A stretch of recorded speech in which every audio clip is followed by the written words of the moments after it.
wabarakatuh. Halo Ananda semuanya. Oke, ketua kelas tolong disiapkan dan berdoa. Oke, sebelum kita memulai pembelajaran, Ibu akan memeriksa kehadiran dari Ananda semuanya.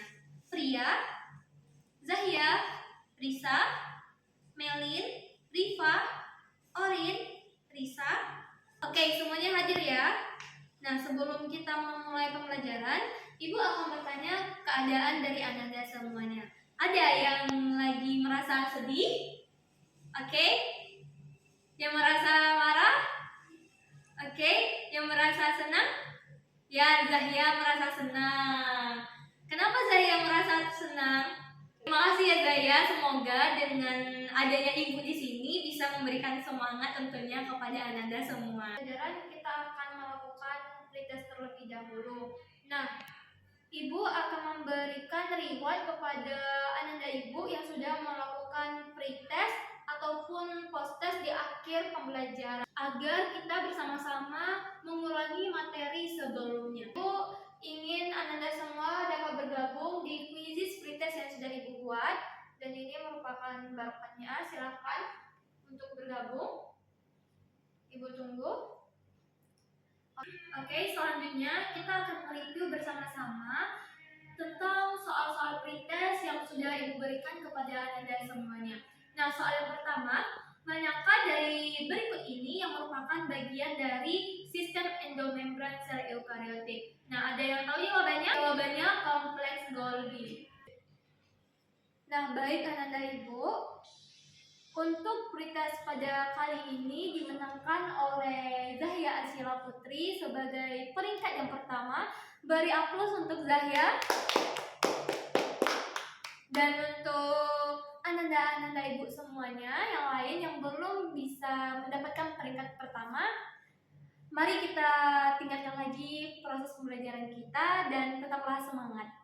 Sebelumnya kita sudah mempelajari mengenai perbedaan dari sel prokariotik dan sel eukariotik. Nah, ada yang masih ingat tidak apa perbedaan dari sel prokariotik dan sel eukariotik? Jadi, perbedaan yang sangat signifikan terhadap sel prokariotik dan sel eukariotik itu terletak pada bagian inti selnya, yang dimana kalau eukariotik itu memiliki inti sel, sedangkan prokariotik tidak memiliki inti sel. Nah, pada gambar yang saya Ibu tampilkan, ada yang bisa menjelaskan atau ada yang tahu pada gambar A, pada gambar B, dan gambar C itu menunjukkan sel apa saja?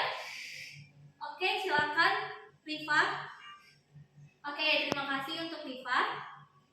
Jadi pada gambar A ini menjelaskan tentang suatu sel hewan, dan pada gambar B menjelaskan mengenai sel tumbuhan, dan pada gambar C tentang sel bakteri. Nah, pada gambar A ini itu contoh dari sel hewan, dan pada gambar B yaitu contoh dari sel tumbuhan, dan pada gambar C yaitu contoh dari sel bakteri. Yang dimana pada gambar A dan B ini merupakan contoh dari sel eukariotik, sedangkan pada gambar C yaitu contoh dari sel prokariotik. Oke, selanjutnya Ibu akan menampilkan sebuah foto. Ada yang bisa menjelaskan foto yang saya Ibu tampilkan? Oke, silakan Zahya. Ya, betul yang disampaikan oleh Zahya. Beri aplaus untuk Zahya.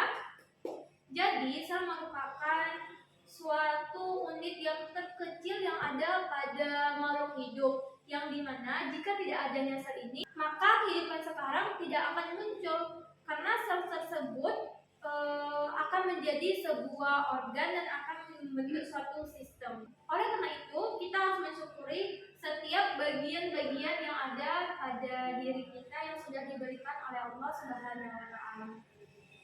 Tujuan pembelajaran yang akan kita capai pada hari ini yaitu ada dua. Yang pertama, peserta didik mampu mengidentifikasi struktur sel hewan dan sel tumbuhan.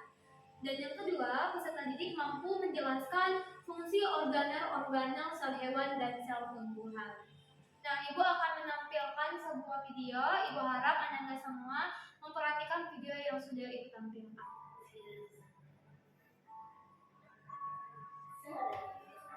Dari orang sekolah.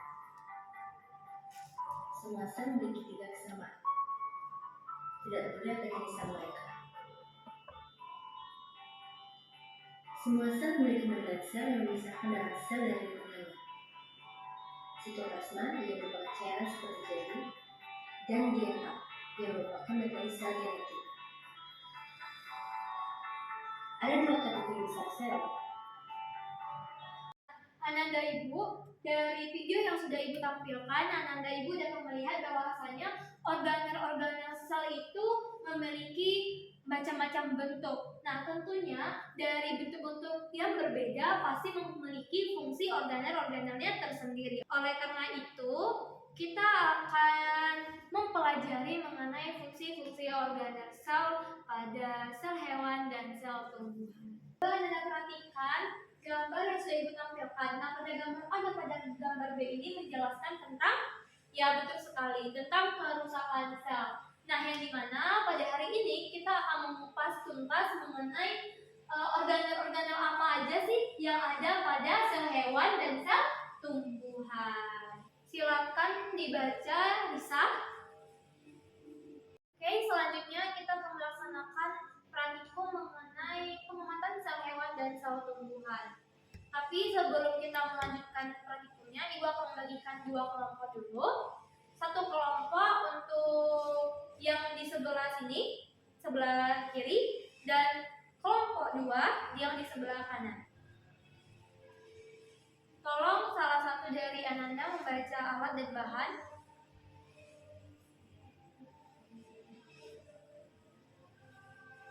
Oke, baik, terima kasih.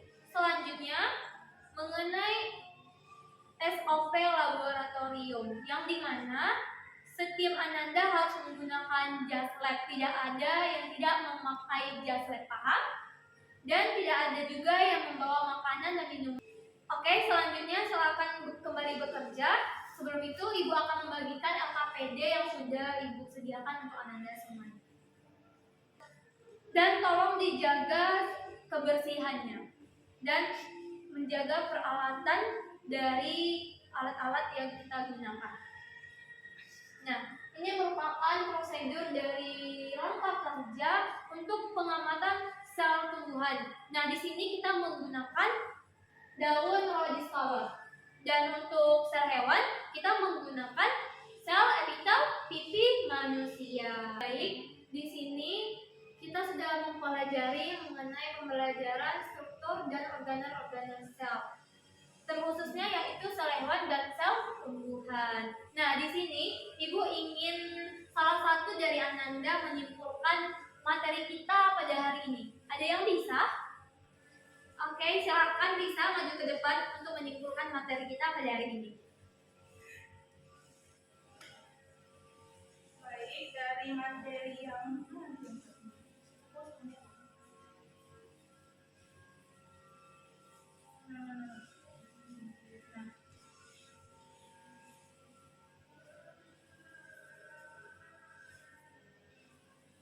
Oke, baik Bu. Jadi menurut Lisa dari pembelajaran hari ini bahwa yang kita pelajari di mana ada sel tumbuhan, sel hewan, dan ini merupakan yang terakhir ini adalah sel prokaryotik atau sel yang sudah punah.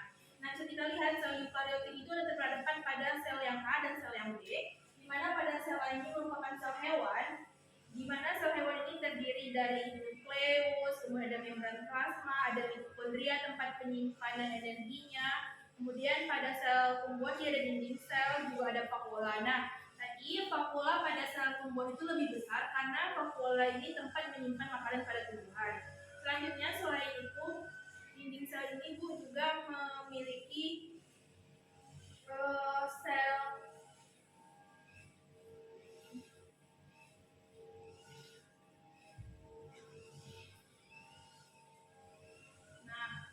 Baik, selanjutnya Bu, dinding sel ini juga terdiri di dalamnya ada sel dinding sel dan ada namanya kloroplas. Nah, guna kloroplas ini merupakan sel hijau atau zat hijau daun.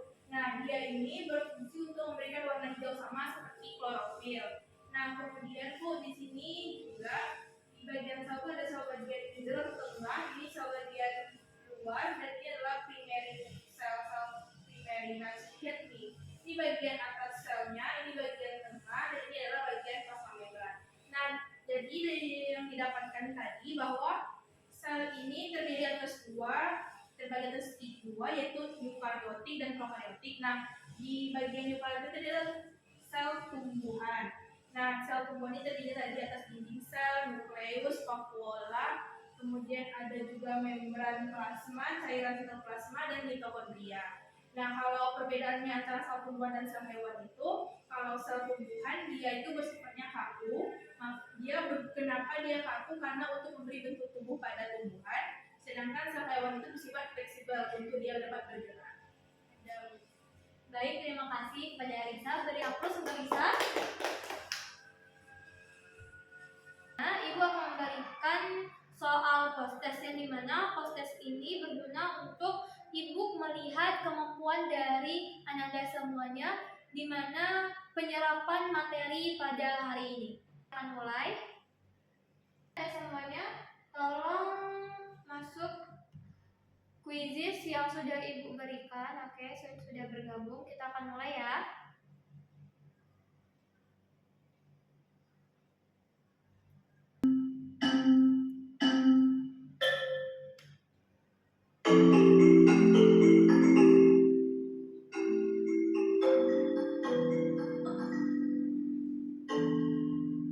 Baik, Ananda Ibu semuanya, Ibu akan mengakhiri kuis post-test kita pada hari ini.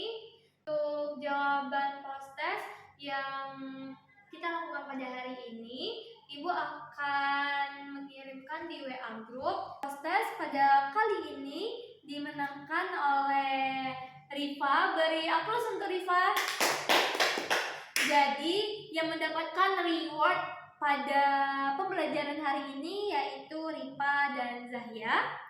Dan untuk Ananda yang belum berkesempatan dapat reward pada hari ini, Ibu ingin Ananda semua tetap semangat dan teruslah mencoba dan teruslah berusaha. Karena tidak ada usaha yang mengkhianati hasil dari kerja keras kita sendiri. Baik Ananda Ibu, untuk pembelajaran selanjutnya kita akan membahas mengenai pembelahan amitosis. Nah, pada minggu besok kita akan melakukan praktikum tentang sel akar bawang.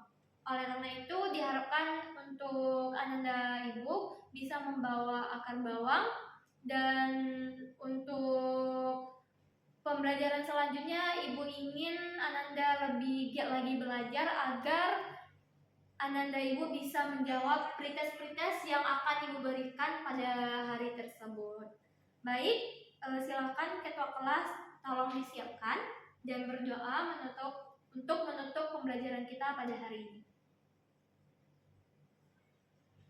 Baik, terima kasih banyak atas semangat dan kerja keras kita untuk pada pembelajaran hari ini. Ibu akhiri dengan wassalamualaikum warahmatullahi wabarakatuh.